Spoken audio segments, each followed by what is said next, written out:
The following is a special presentation of Tony Kurre Radio. Lila and David Sears are a married couple who are not licensed therapists. The following opinions are their own and should not be taken as medical or psychological counseling advice.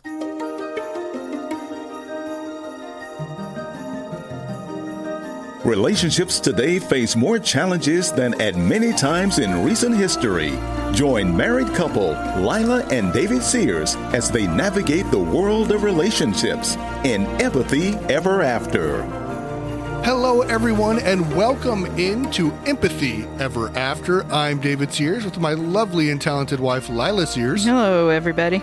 Sorry for taking last week off, but luckily, what happened last week is going to tie into what we're talking about today. Yes. And today we're talking about relationships when one partner or both have chronic conditions. Yes, chronic illness and disabling chronic conditions. And Lila and I each have a couple, so it's more fun. Yes. Lila's tend to be more severe than mine. As long as I stay medicated, I don't really have issues. But Lila really can't prevent the migraines. We know when the pressure's about to drop or it's going to get a really hot or really cold spell, that it's probably going to trigger her migraines, and sometimes they can last a day and a half. Sometimes it'll last 20-something straight days. Yes. So we roll with it, and it's a very common illness, surprisingly, that, what did you say, 1 in 4 people? Well, so according to the CDC, the majority of adults have some type of chronic condition, some type of chronic, major chronic illness. And 1 in 4 adults has some type of disabling condition or disability. Now, as far as migraines, which is what I have, and I have chronic migraine, it's like 16% of adults have migraine, something like that. 12 to 16% of adults experience migraine, but only like 1 to 2% of all adults have chronic migraine. Aren't you lucky? I am. It's about the same incidence as natural redheadedness. Ah. So, yeah. There you go. Not related in any way, just... Redheads have more migraines. No, that's what I heard you just say. that's not at all what I said. It's totally what you just said. No. Redheads. She put that curse on you. I didn't. She put that evil on you, Ricky Bobby. I did not at all. But no, go ahead. It's something that we have learned to deal with together.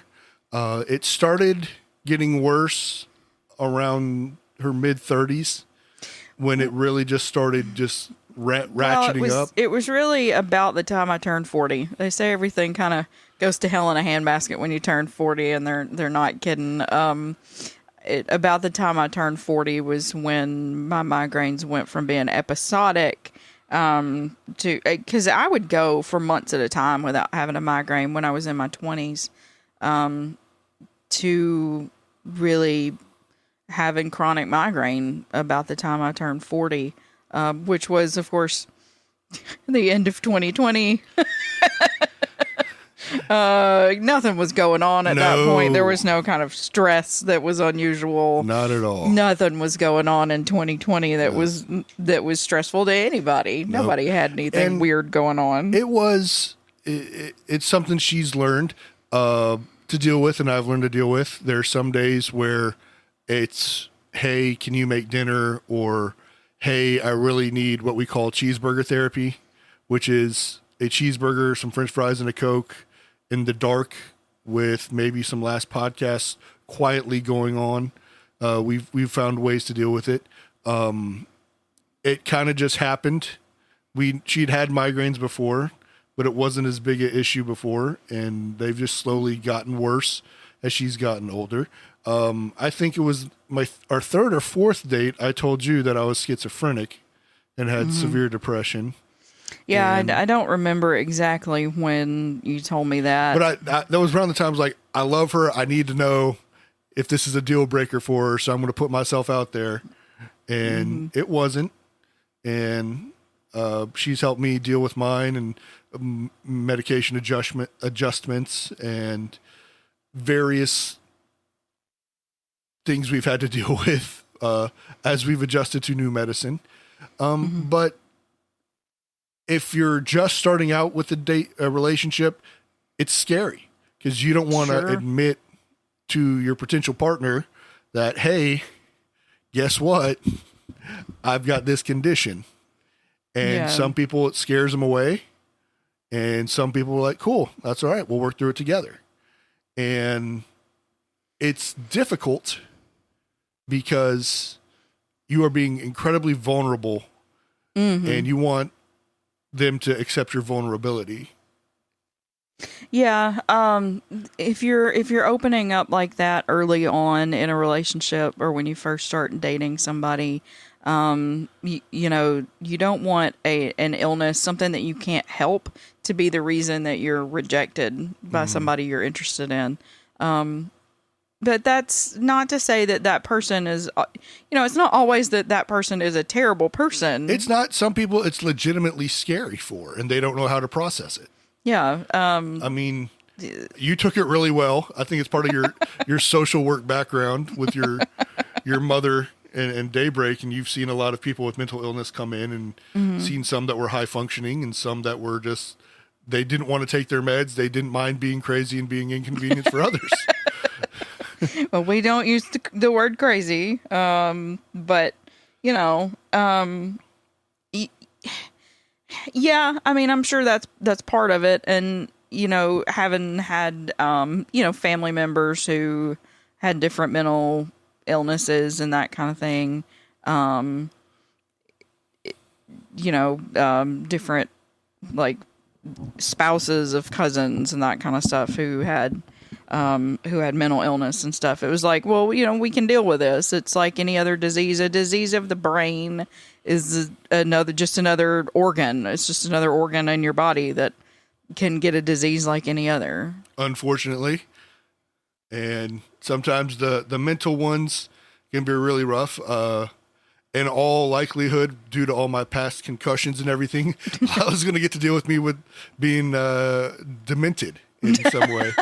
So we're trying to take steps to prevent that. But that's something that our parents and elder Gen Xers are having to deal with now with their partners, being completely different people due to Alzheimer's, dementia, or other type of like sundowners, other type of mental illnesses along that line. So yeah, it's difficult, and you have to love that person.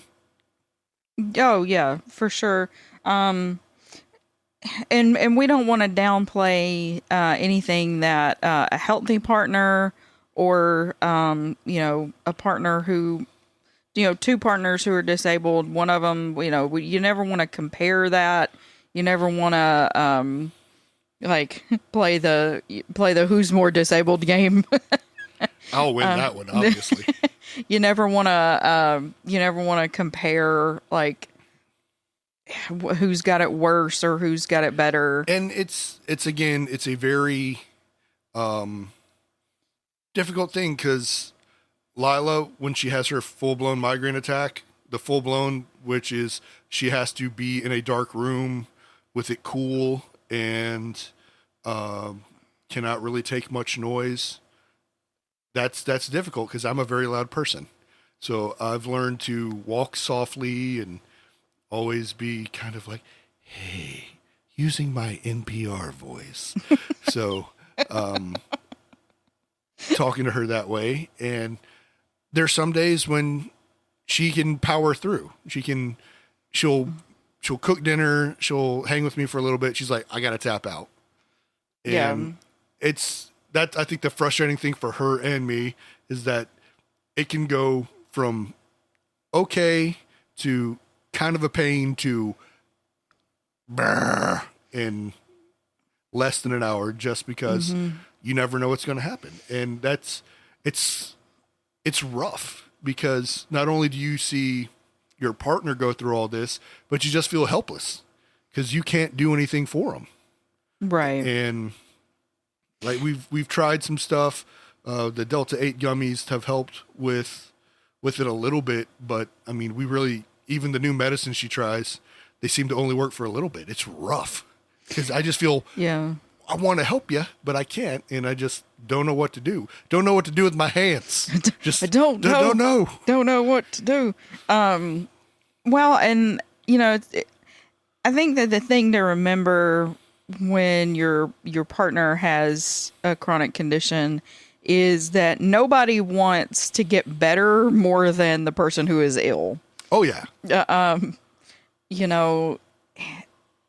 It may look sometimes like somebody who is ill is not doing that, particularly somebody who's chronically ill is not doing things like you might want them to do them. Like they're not taking as many steps or they're not taking them as quickly as you might want them to take. But you don't know what they've already tried. You don't know what they've already researched. You don't know what they've discussed with their doctor necessarily. And their level of pain may be different than yours. Like, yeah. You may think, oh, come on, just suck it up. But you have no idea how actually debilitating what they're going through is. They may appear normal on the outside. You're like, come on, you can do this. But when actually it's everything in their power to just do what they're doing that moment. Well, when you have a chronic condition, you get to the point where a lot of us mask our pain, just to kind of get through the day so that we don't always, look like we're suffering. We don't look like we don't want to look like life sucks for us all the time. You don't want to be Debbie Downer. Right. You don't want the pity. You don't want, you're just like, we're normal people. We just have something that sucks. Yeah. And so if you mask pain all the time, you have days where you're better and worse at it. I think that what's important to remember is you have to just believe people when they tell you how much they hurt and what they're capable of. Because not believing someone is what gets you into trouble. Yeah. Not believing someone's pain level in particular, like pain, like when you get into a medical setting, pain is considered, a vital measure. Pain is, I don't know exactly the word, but it's like pulse, it's like respirations, it's pain, you take their pain level and it's 1 out of 10. And if your pain is an 8 out of 10 and that's what you report, then that's what it is. Mm-hmm. And you need to believe that person. And we use a scale at work where 1 is best day ever and 10 is you're being attacked by a shark while stung by bees and a bear's eating your head. So that's our scale. Yeah. for pain. And people laugh, but it really does feel to you. And I've seen you on your worst days. You cannot function. It hurts to move. Your equilibrium's all messed up and you just want to stop hurting. And yeah, it is absolutely horrible for me to see that because I can't do anything to make you feel better. Mm-hmm. I'll let you want a Coke. you want your lavender scented microwave thing Aunt Connie gave you? Yeah. Do you want? What can I do? Cheeseburger therapy. What can I do? Please tell me something I can do. Ovaltine. Thank you. Nothing. And I think that when you have a chronic condition and you have better days and worse days, mm-hmm. like I do, because you're talking about really, really bad days, and days when it's really, really bad, are days when I think it's easier maybe for most people to kind of sympathize or empathize and be like, okay, well, this person is clearly sick. This person clearly has something going on that is not normal. And this person clearly has, a problem that needs solved. But on days when I get up and I go to work and I come home and I'm dragging, but I still manage to get dinner cooked. But then I just kind of want to shut down. Mm-hmm. Those are the days when it probably feels like maybe a little more frustrating for the average person, because I have used up all of my energy in combating the lower level of pain that I'm in and the lower level of, functioning that I'm at. Like, I got through the necessities of my day, and that's all I managed to get through. And when you come home, you got nothing for me. And I got nothing left in the tank now. Mm-hmm. And that fatigue can be rough on relationships, especially if your partner's the polar opposite of you and absolutely is the biggest extrovert in the world and just wants to talk and cuddle and do everything. You're just like, I want it quiet and don't touch me, So it's some challenges for both parts. You have to learn to adapt. I learned to take the times when you have energy, we run with it. And the days you don't, well, I'll just come in here, leave you be, read quietly, or put TV on low and just let you do your thing, because there's really nothing I can do for it. And that fatigue factor can be rough on a relationship, because a partner could feel like, why does everyone else get his or her best while I seem to just get nothing? And it can lead to resentment. And that's something that should be addressed by each partner. And you have to understand they're trying to do their best for their social obligations, whether it be work, whether it be taking care of other family members. And they've given up everything they've got. They've got nothing left for you. And it sucks, but you have to realize they've done the best they could. And your partner just needs a way to cope with the pain she's been putting up with all day. Because it's basically Chinese water torture. Yeah. Where it's just a nagging drip, drip, drip, drip through the entire day, and they're fighting through it. They're doing their best to fight through it, but finally they have to tap out at some point. And a lot of people explain this through what's called spoon theory. That's if you've never heard of that before, that is it's a visual metaphor. I don't know if she's the person who came up with it or not, but it was first popularized by a writer named Christine Miserandino.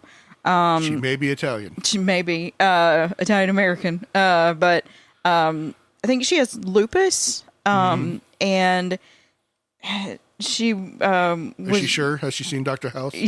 She was writing for a site called You Don't Look Sick, and she was talking about how getting through a day, each day is different, and you start at the beginning of each day with a different number of spoons, for example, and each task in your day takes a certain number of those spoons away. So at the start of each day, you may start the day with 15 spoons. You may start at the start of that day with 7 spoons. You may start with 2. Some days you start with 0.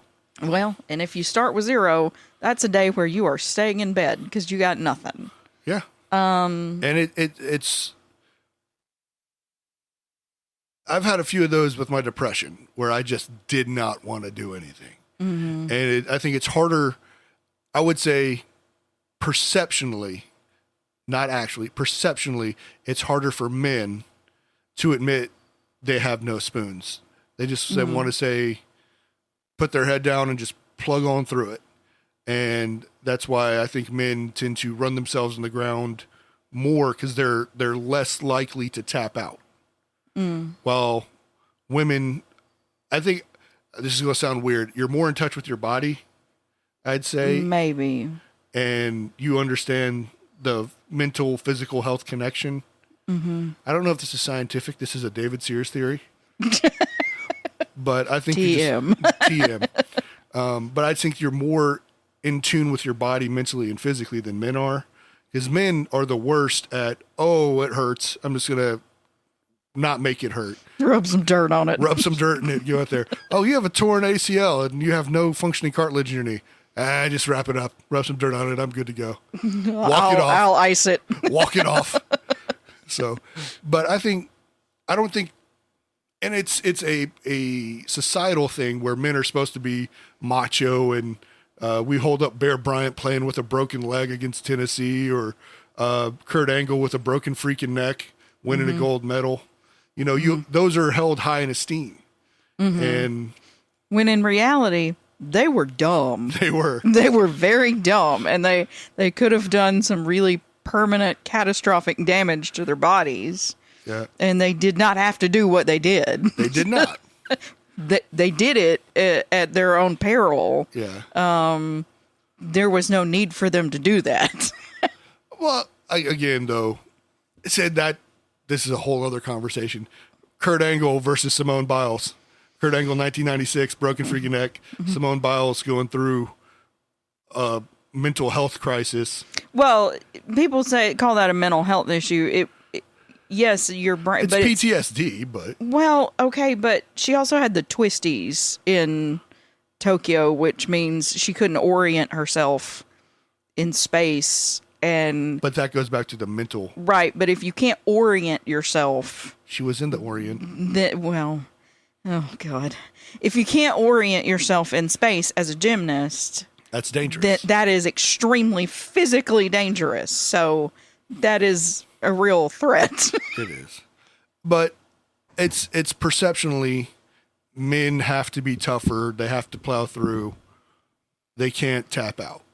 Which more men should be taking that opportunity to rest and to take care of themselves when they need to, and to tap out when they must.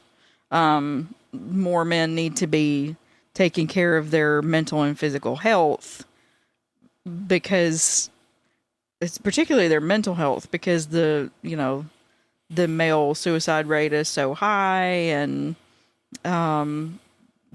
because men's mental health outcomes are just generally fairly abysmal in Western culture. Mm-hmm. But getting back to the main topic, sorry, I went on a little tangent there.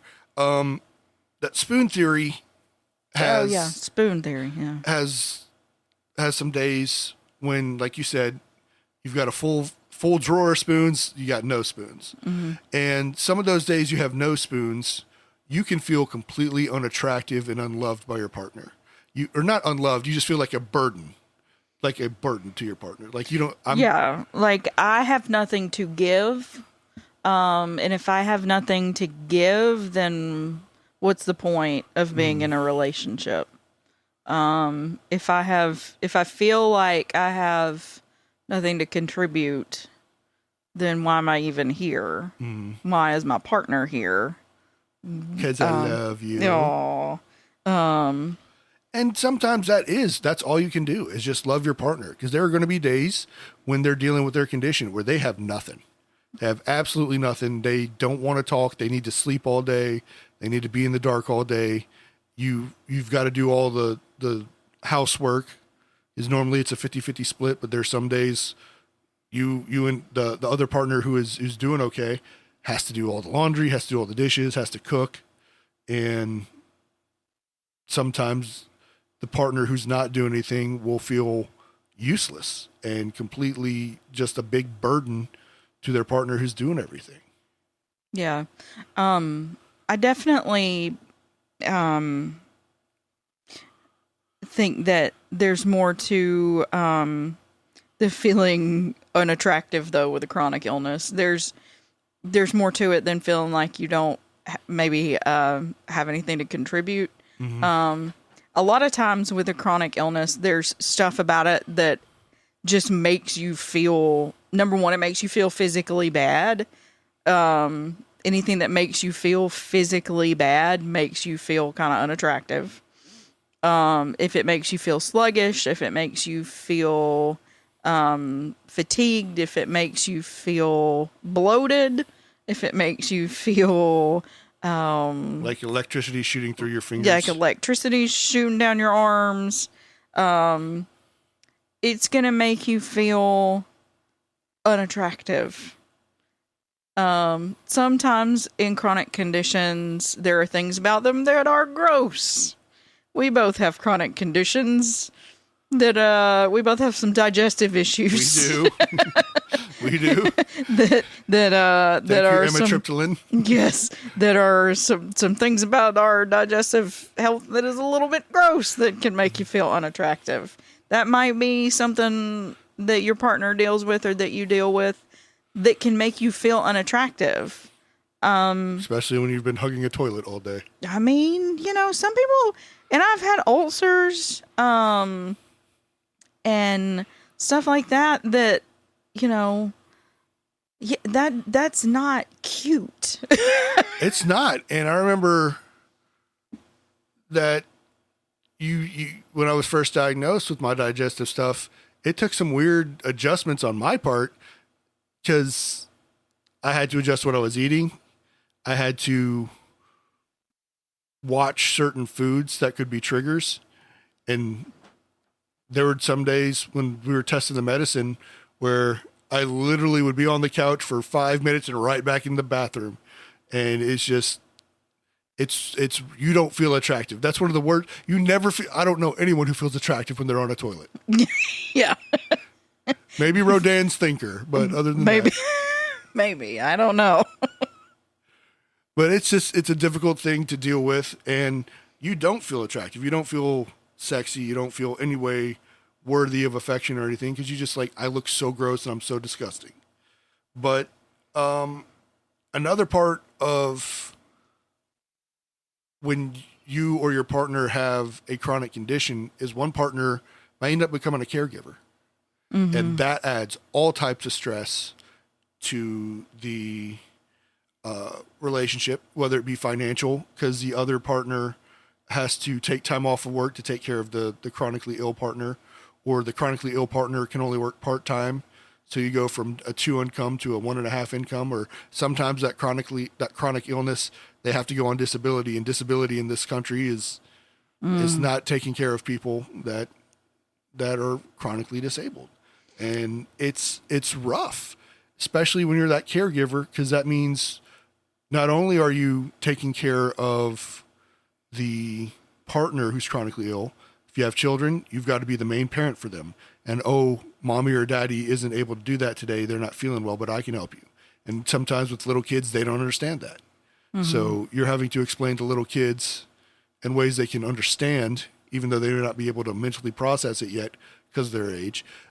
You have to take on responsibility sometimes for not only the household duties, but you have to help the in-laws or your own parents. So you're having to just be a caregiver to multiple people, and that can lead to burnout for that partner who's being a caregiver in multiple areas. Yeah, and that can lead to some problems for the caregiving partner that look sort of like chronic illness. Stress and caregiver burnout can lead to health problems. And because you're not getting rest. Yeah. You don't get that reset. Yeah. If you don't get rest, if you don't get self-care, then you can get some of the same symptoms that your partner with chronic illness is getting. You're getting the same symptoms of the fatigue and all the other things that your partner might be going through. So you could look like you're having some sympathy pain or whatever, that, then you're both going through it. Yep. And that's not fun either. Nope. And I think that when you get to that point, you have to worry about resentment. Yeah. Because one partner be like, why the bleep am I doing all this? And they'll be like, I could just leave. Yeah, I could have, I don't have to, either I could have a partner who isn't sick, I think is maybe a worse thing to think somehow, or I could just be single Yeah. and not have to, not quote unquote, have to do this. Mm-hmm. That seems incredibly selfish to me. It does, but I also understand some people have a breaking point.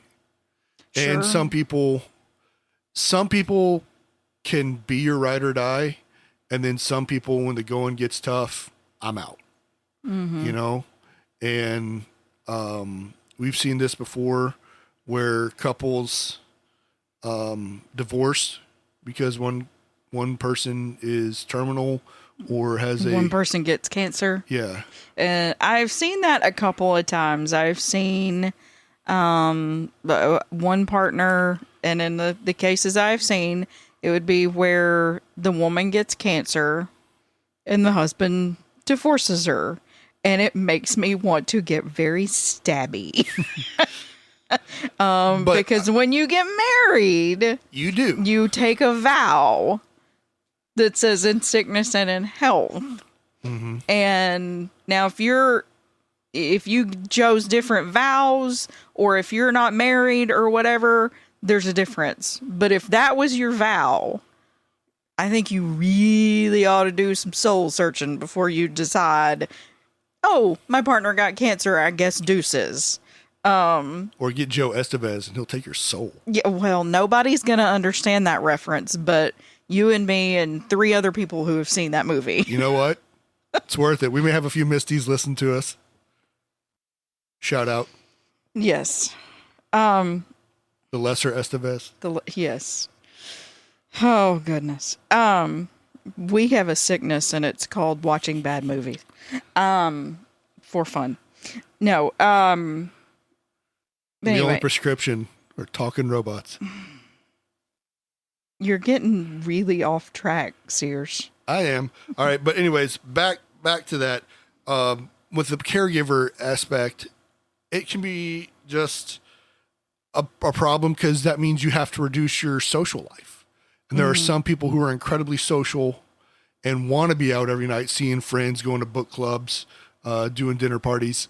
But because the partner is unable to do that, they have to stay home, take care of the partner. It hurts them, especially if you have one partner who's a social butterfly and one who is a basically a recluse, you know? Mm-hmm. And it's difficult for people when you both have been doing stuff out and about so much and the other partner's pretty much a homebody. It hurts. Mm-hmm. It's rough. And you have to balance it. And you sometimes end up having to sacrifice a lot of your social fun to take care of your partner. And that can be rough on a relationship. And you have to remember, too, that, you know, again, nobody wants to have to curb their social calendar because they're in pain or because they're sick. They're doing that because they don't have a choice. They're not doing that to you as a partner. They're not doing that because they're trying to make your life miserable. They're doing that because they're sick and they can't help it. And that's just unfortunately what their body is dictating to them that they have to do. There's, you know, we talked a little bit about the financial strain of chronic illness. Unfortunately, you know, I have a job to where I can go on days when I don't feel particularly well, and I can take off when I'm not able to go in. And you're very fortunate.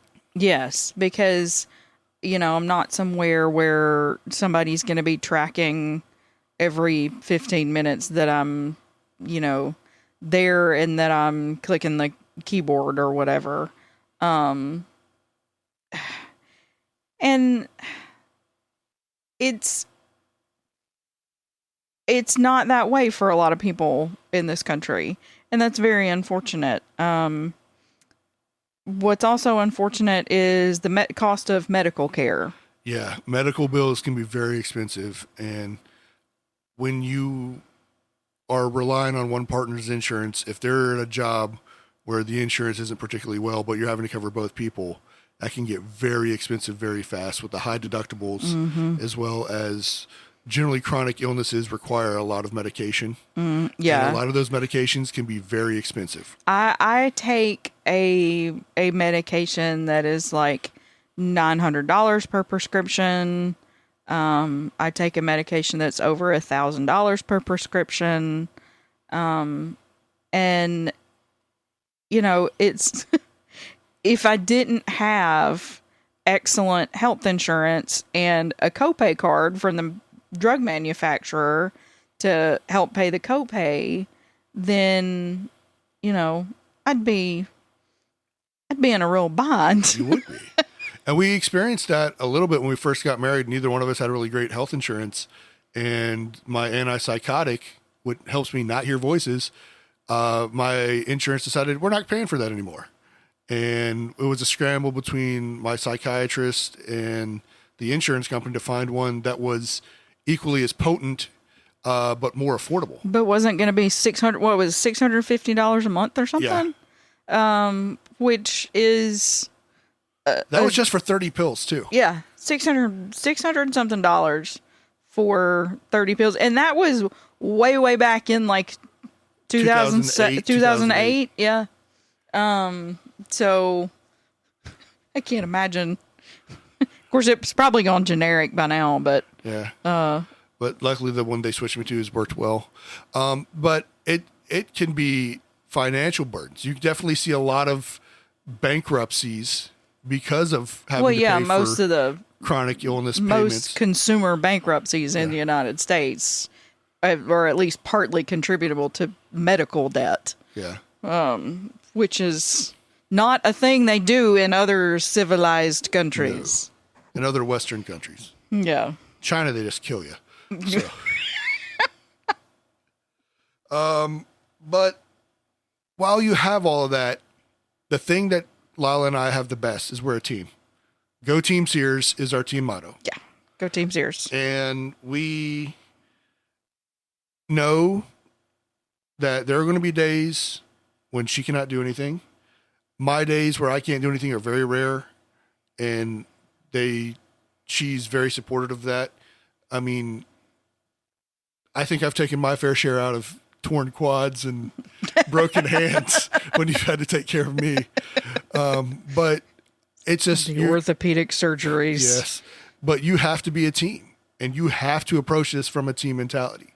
And in football, there are days when there are just mismatches that you have to adjust your game plan to. If you've got an overpowering defensive end on the blind side, you've got to send a running back or do a combo block with the guard to help that tackle. So Lila and I understand there are going to be some days when there is just so much she can't do. We focus on what the biggest priority would be for that day, get that done. Mm-hmm. And we understand there are going to be some days. Look, right now our dishes are a mess right now in the sink. I'll say that right now because I've been laid up with work and she's been laid up with migraines. So you haven't been laid up with work. You have not been in this house with work. Well, you know what I mean. Yeah, you have been out. You have been out of this house with work. I've been up to my eyeballs in work, and I have not had a great last couple of weeks. I have not had a great last couple of weeks with my chronic illness. I have a really hard time sometimes coming to grips with the fact that I have a chronic illness even. And I think that, that a lot of times you help me to even come to terms with it. How many times have I say, I know you're not choosing this? Yeah. And I have to assure you, I know you're not faking and you're not choosing this. Yeah. And you just start bawling. And I feel bad because I can't make you not cry. I don't want you to cry, but I'm just like, you can't help the way you're feeling right now. I know you're not choosing to feel like your head's about to explode. You're in a movie Scanners, so Yeah. Cronenberg done got a hold of me. there you go. But I'm just like, you have to be supportive of your partner, and it's rough. It is really rough. There are some days where I have zero spoons because I'm stressed out with all my ongoings. But I come home and Lila is just rough. She's a wreck. She's just so down, so hurting, and I just got to do what I got to do to take care of her and just put myself aside. It sucks, but I know we don't really get into religion much, but that's part of Christianity is dying to oneself. So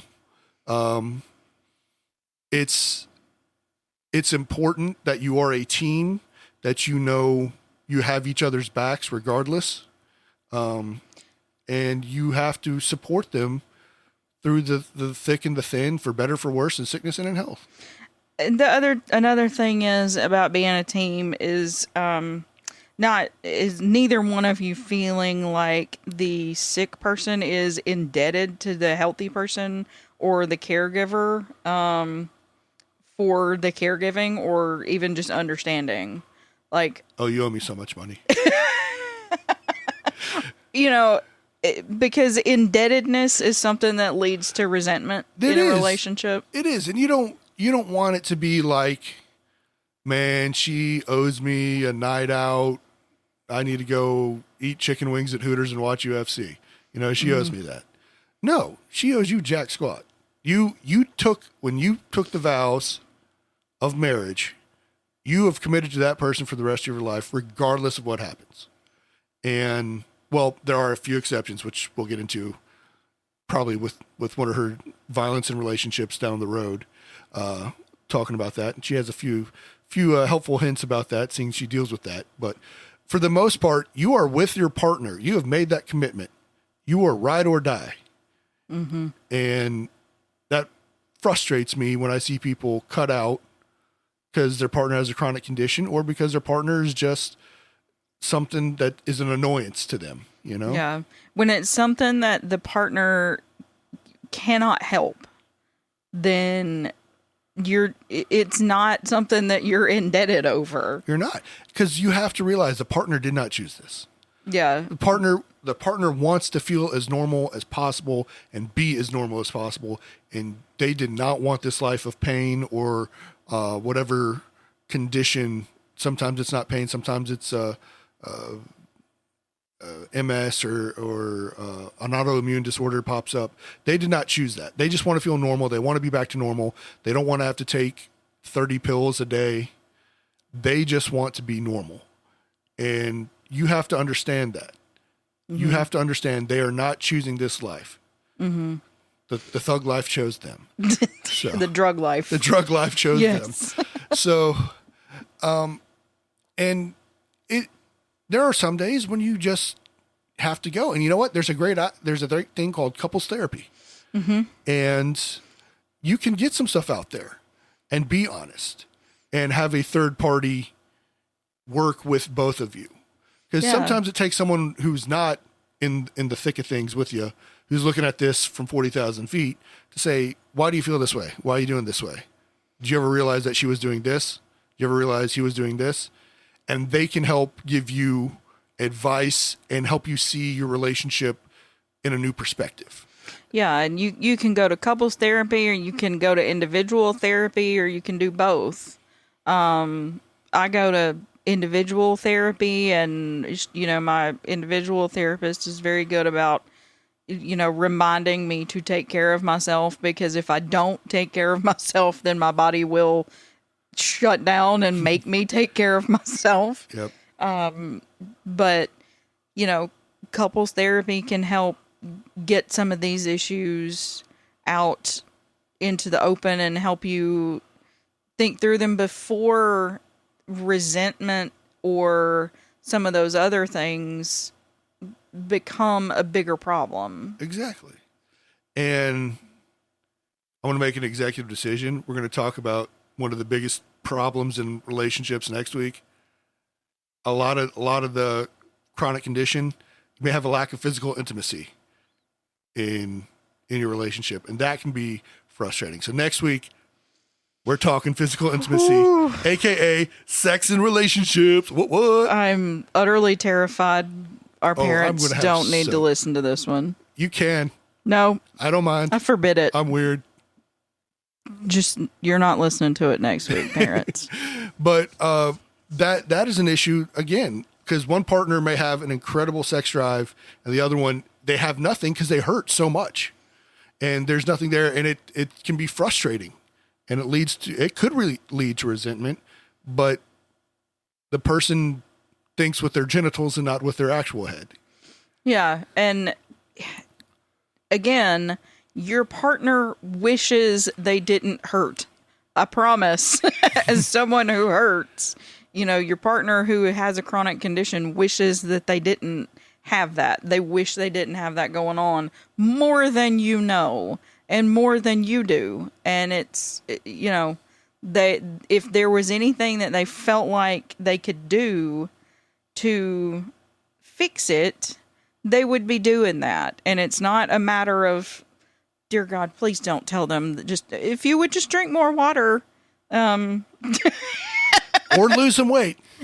You want to play some red flag, green flag? Let's play some red flag. This is the Dr. Paulinski red flag, green flag. Remember that Paulinski is an orthopedic surgeon in Milwaukee. He's not an orthopedic surgeon. He's a cardiothoracic surgeon in Milwaukee, and his care is greater than not greater than nor equal to lesser than any other cardiothoracic surgeon in Milwaukee. All right. There you go. We'll get that right one day. All right. But that's another red flag, green flag. If you would just drink more water, lose some weight, and get enough sleep, you'd be fine. That is a huge red flag. Yeah. Yeah, because your partner has a chronic condition. They have been diagnosed with a chronic condition, probably. If they've got a diagnosis, hey, if you're not a medical professional, then let's don't be given medical professional advice. Just because you read something online, it doesn't mean you're correct. Nor does it mean that's correct. It doesn't mean what you read is correct. I can post anything online, including my favorite photographs of the pyramids being built. That's one of my favorite things to post online. Yes. Your favorite Abraham Lincoln quotes. Don't believe what you saw on the internet, Abraham Lincoln. Yes. But so a green flag to that would be like, I don't know what you need. Tell me what you need. What can I do for you? And you know what? It sucks, but sometimes their answer is nothing. And all you can do is just hold them or give them some space. And that's really hard for some people who want to be all up in your business with their partner. And sometimes they just need space and nothing. And that's all you can do. And you feel as a partner who can't do anything, you have to realize they're not telling you you're nothing, that you're useless or anything. They can't do anything right now. It is just they're in the grips of an episode. And there's nothing you can do to help them out of it. Yeah, because sometimes there is nothing that is going to help. It's just something that they have to ride out. And sorry, it stinks for them more than it does for you, I promise. Yep. Now, sometimes your partner who is chronically ill may have some anger because of that, and it may occasionally be misdirected toward you. And that's something that a chronically ill partner does have to work on. I have to work on that myself sometimes. I try very hard not to misdirect my anger at hurting at You're really David. good at saying, it's not you, I just feel like bleep. Yeah. It's not you, I just hurt. I can't do anything. Yeah. So a red flag might be, no, I don't want you to do anything. I want you to leave me alone. And you've said that a few times. You've said that. But then you would come back later and you would say, I'm sorry. I'm just really upset right now. I'm not upset at you. I hurt. I'm on edge. I don't know what I need. I'm sorry. And then you start crying because you feel bad. And I'm like, babe, it's okay. I understand. It happens. It sucks, but it happens. And understand that if your partner has some type of neurological or pain condition, which is one of the only things I can speak to on the massive list of things that are chronic conditions, crying sometimes is just part of that. And sometimes they may cry for what looks like no reason. But that's also a symptom of the illness. It is. And it is cathartic. You do tend to feel, sometimes crying can make you actually feel better. Sometimes. You get that out. Sometimes it makes you feel worse. It can exacerbate it, but sometimes it just helps get it done. All right, one more red flag. What you got for me?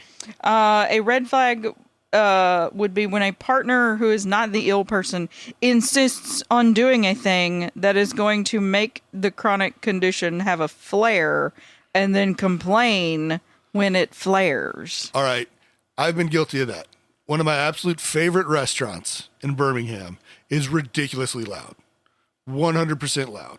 And it drives Lila insane every time we go there because there's no carpeting, there's high ceilings, lots of noise, sports are generally going on, people are yelling, drinking, toasting, dropping glasses and stuff. I realize if she comes with me that either we need to have silence on the way home or she will probably already be about to start or has started a migraine attack due to all that. So I can't get mad at her for making her go to one of my favorite restaurants just because I know it's going to trigger something there. And as a partner, I've learned to say, all right, could you handle going to Baumhauer's? I didn't know if you were actually going to name the place. Could you handle going to Baumhauer's, or do we need to go to a more quiet restaurant? And sometimes you're like, you know what? I'm feeling okay as long as we're in and out and we don't dilly-dally. We just order, eat, go. But like for a game, if we're going to go watch a game or something, she's like, no, you get your dad, you two go, I'll just stay put. Because we've done that before where I would meet my dad or friends, especially when Hooters used to have the WWE pay-per-views before it went to the network. Mm-hmm. And she's like, you just go meet with your friends at Hooters, you watch it, and I'll be fine. I cannot sit somewhere like that for hours on end. And we've also learned that there are other things, like she can't do high-top tables. She has to have her feet close to the ground, otherwise it puts pressure on her back, which can trigger her neck, which can trigger her migraines. So we've learned things about that. And I mean, it's weird. I normally wouldn't think about that, but after the first couple times it happened, anytime they offer booth or table, I was like, is the table above the ground? Are you in stools?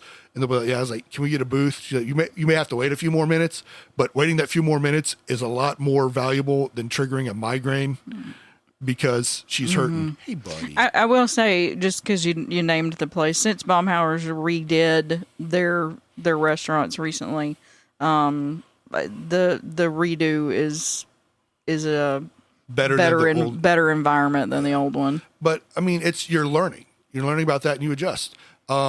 If we go to a concert, I know we need to either drive home in silence or have on some easy listening or a really calm podcast, because all that sound and the flashing lights, that's a big trigger. I love concerts more than just about anything in the world.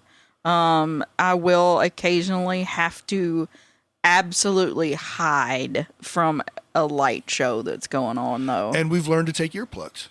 Yeah. And the earplugs reduce, I mean, you still hear the rock. Trust me, you hear the rock. Oh, yeah. But they reduce it so it's not as intense. And you hear the songs, but you don't get the ears ringing. You don't get because ears ringing can trigger some of your stuff too. Mm-hmm. The tinnitus. Yeah. And you just learn and adapt. And that's what you have to do as a partner is, all right, we're going to do this. What do I need to do to take care of her? I'm going to have a good time regardless. Let's have fun. Let's do something. Let's make sure she has a good time too, and it doesn't trigger a migraine. Also, generally, if we go to a concert or a big, loud experience, I know the next day we need to have a quiet day, which is really hard for me because I'm very loud. But we need to do a quiet day. And it's funny now I've gotten to be where if I have to people a lot, sometimes I just want a quiet day. So I'm starting to adapt some of your methods. Because when we drive, we don't really talk when we drive, for the most part. We don't a whole lot unless we're on like a road trip. But for the most part, she just likes it to listen to her podcast or to listen to music, mutually acceptable music. And, and you just kind of want to just be that. So I'll say a few things, but not say much. So it's all about learning from your partner and knowing what they can do, knowing their limitations. Clint Eastwood once said, a man's got to know his limitations. And the thing about it is you have to accept those limitations. It's one thing to know them. It's another thing to accept them. And accept them if you are the healthy or caregiver partner. Accept them too if you are the partner with the chronic illness. Because sometimes I am not the best at accepting the limitations either. You're not. Well, because you don't want to admit it. No one wants to admit they're weak. No one wants to admit they have weaknesses. And I've seen you do some things you did for me and you paid for it the next day, but you wouldn't say anything because you didn't want to make me feel bad. Yeah. And sometimes it's worth it. Sometimes. Not always. Not always. But you learn, you adapt, and the underlying thing that gets you all the way through it is you love each other. You want the best for each other, and 100% you're going to do whatever it takes to help them, whether that's leaving them alone, whether that's running out to Waffle House at 1 a.m. because they need waffles, or the 24-hour McDonald's at the gas station because they need a cheeseburger at 2 a.m. You're going to do it because you love them. You're going to take care of them. And you know that. And as long as each partner understands that and knows that they're both in it together, you should be okay. And you know what? It's okay to not be okay. You may have to go to therapy to get to that point.